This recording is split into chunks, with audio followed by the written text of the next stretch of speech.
You keep on talking about it directly, indirectly, then you will know what Whether they're they into. you can gauge. You can gauge. You can gauge. Okay. So coming to an adult question. Adult question is again same thing. A friend of mine is smoking, and you said that we can give nicotine patches, which is a patch that they put it on their arm, and that releases nicotine in the blood, and it's supposed to decrease the cravings.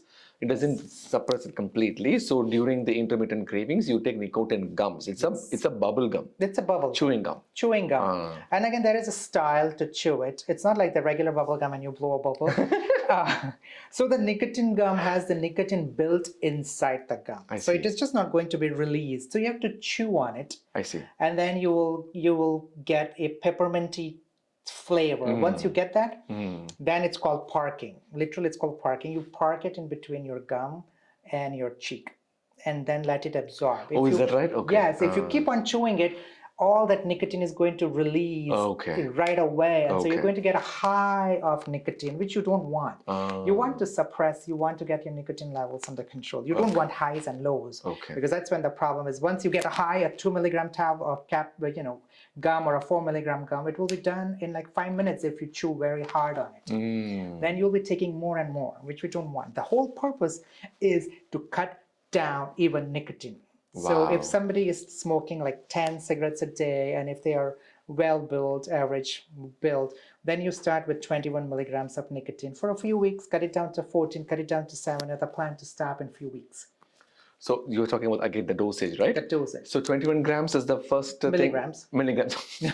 Thank you. 21 milligrams is the first dosage that you... Depends upon how much you smoke. But So the more you smoke, 21 milligrams. Correct.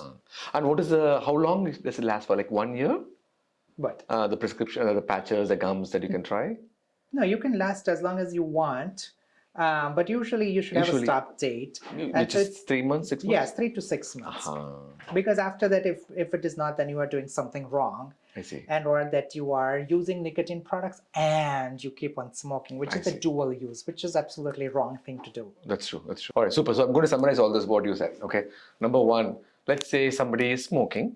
You can, if you basically you're going to say them, stop smoking, and then they're finding it difficult. So you can help with nicotine patches based on the amount of cigarettes that they're smoking. 21 milligrams, 40 milligrams, 7 milligrams based on the number of cigarettes that they smoke. And then in between, to cut the cravings, you could do nicotine gums, and you did the wonderful technique of, you explained the wonderful technique of parking.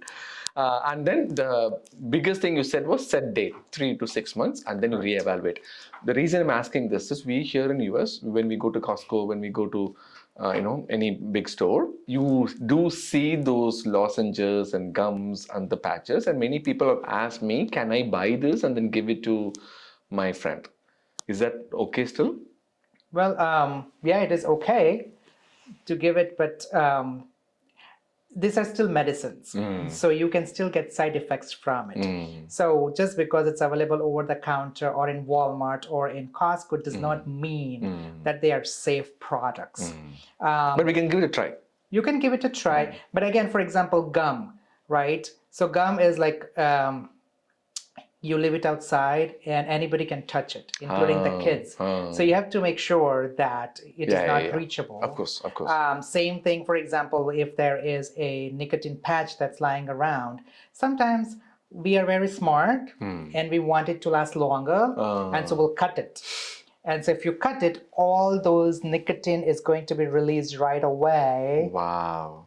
It's like a massive exposure to nicotine. And then nicotine, the way it will affect you would be that it will stimulate your heart, and so your heart can start beating faster.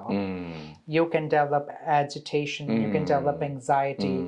So you can get a lot of side effects from a sudden exposure to nicotine. Nicotine, right. So you need to be careful. So you have to be careful. Very careful, very careful.